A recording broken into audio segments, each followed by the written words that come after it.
नमस्कार।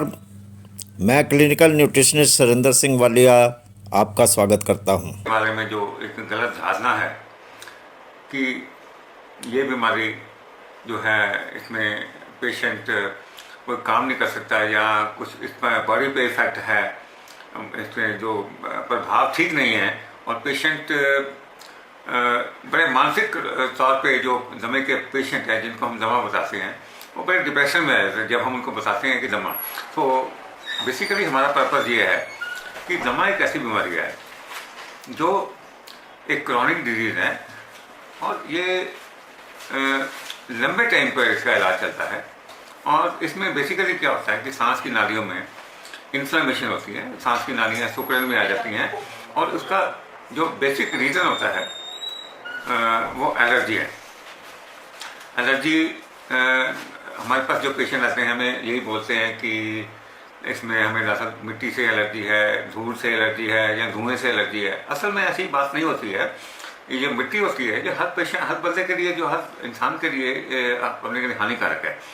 एलर्जी हम जो देखते हैं वो एटमॉस्फेयर में ऐसी चीज़ों से हम होती है जैसे पोलन होते हैं, इंसेक्ट्स होते हैं, फंगस होती है या डस्ट माइट्स होती हैं या कई बार डाइट एलर्जी भी हम देखते हैं। पेशेंट जो छोटे छोटे बच्चे आते हैं हमारे पास, कई बार उनको किसी न किसी चीज़ से, खाने की चीज़ में एलर्जी होती है।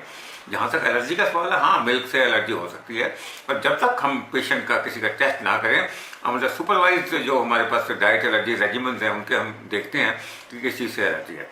सो दमा जो बीमारी है हमारे हिंदुस्तान में या पंजाब में भी बहुत कॉमन है। तकरीबन छोटे छोटे बच्चों में तकरीबन 10 से 15% जो छोटे बच्चे हैं वो इस बीमारी से ग्रस्त हो रहे हैं। और उसका जो बेसिक रीज़न यही होता है कि बढ़ता वातावरण हमारा बड़ा दूषित हो गया है और पोल्यूशन जो है इससे दमे में ज़्यादा इंक्रीज़ हो रहा है। हम ये देखा बिग सिटीज़ जो हैं जहाँ पे पोल्यूशन ज़्यादा है, इंडस्ट्रियलाइजेशन ज़्यादा है, जो वेहिकुलर ट्रैफिक ज़्यादा है, तो यहाँ जो पेरेंट्स हैं बच्चों के अगर स्मोकिंग करते हैं तो ऐसे बच्चों में देखा गया है कि दमे का इंसिडेंस बढ़ रहा है। और ये हमारे लिए एक कंसर्न की चीज़ है। हमारे लिए, हम इस बात से चिंतित हैं कि बढ़ रहा जो पोल्यूशन है इसको किसी तरीके से कम किया जाए कि दमा और सीओपीडी ऐसी और सांस की बीमारियों में, हमारे लंग कैंसर ऐसी बीमारियों से हमारा काफ़ी इंसिडेंस बढ़ रहा है। और बच्चों में जो है दमा, इसको डायग्नोज करना एक्चुअली थोड़ा सा मुश्किल होता है। नॉर्मली यही होता है कि जहाँ पे जब जनरल प्रैक्टिशनर के पास पेशेंट जाता है या तो दमे को डायग्नोज नहीं कर पाते हैं या फिर अगर पता लग गया तो उस मरीज़ को बताया ही नहीं जाता कि तुम्हें दमा है। क्योंकि हम लोग ये सोचते हैं कि जब हम पेशेंट को दमा बताते हैं तो बेचारा वो डिप्रेशन में से आ जाता है और वो ऐसी जगह ढूंढने, इलाज के लिए ऐसी जगह ढूंढता है जहाँ उसको ये डॉक्टर बोले कि तुम्हारा हम दमा जड़ से निकाल देंगे, जबकि ये धारणा बिल्कुल ही गलत है। दमा एक ऐसी बीमारी है, जैसे मैंने पहले बताया, क्रॉनिक डिजीज़ है, इसका लंबा इलाज है और इसका हम क्योर जो है, इसको जड़ से उखाड़ने वाली हम जो धारणा है उसका कभी एश्योरेंस नहीं देते हैं, ना ही ऐसा होता है। इसमें जो सबसे बड़ी बात है कि इसको हम ऐसी दवाइयों से कंट्रोल कर लेते हैं। ऐसा नहीं है कि आपको दमा है, मरीज को भी आप कुछ नहीं कर सकते, आप सब कुछ कर सकते हैं और you are fit to do any kind of activity. दमे के मरीज को बिल्कुल निराश होने की जरूरत नहीं है और इसको आप बीमारी मत समझें। बेसिकली हम यही समझाते हैं कि आपको, जैसे आपने देखा होगा छुई मुई का फ्लावर होता है, अगर उसको छूते हैं तो एकदम सिकुड़ जाता है। तो इसी तरीके से जो दमे के जो पेशेंट्स होते हैं उनके जो एयरवेज होते हैं, ब्रोंकियल ट्यूब्स होती हैं जहाँ से हवा फेफड़ों में जाती है, वहाँ पे इन्फ्लेमेशन होती है और वो हाइपर सेंसिटिव होते हैं। उनमें जब ऐसे में को पोलन, इंसेक्ट्स, इनकी एंट्री होती है जब, बिकॉज वो ऑलरेडी हाइपर सेंसिटिव होते हैं, जब वो एंटर करते हैं तो उसमें रिस्पॉन्स ऐसा आता है कि हमारी सांस की नालियाँ तंग हो जाती हैं और पेशेंट को सांस लेने की तकलीफ होती है।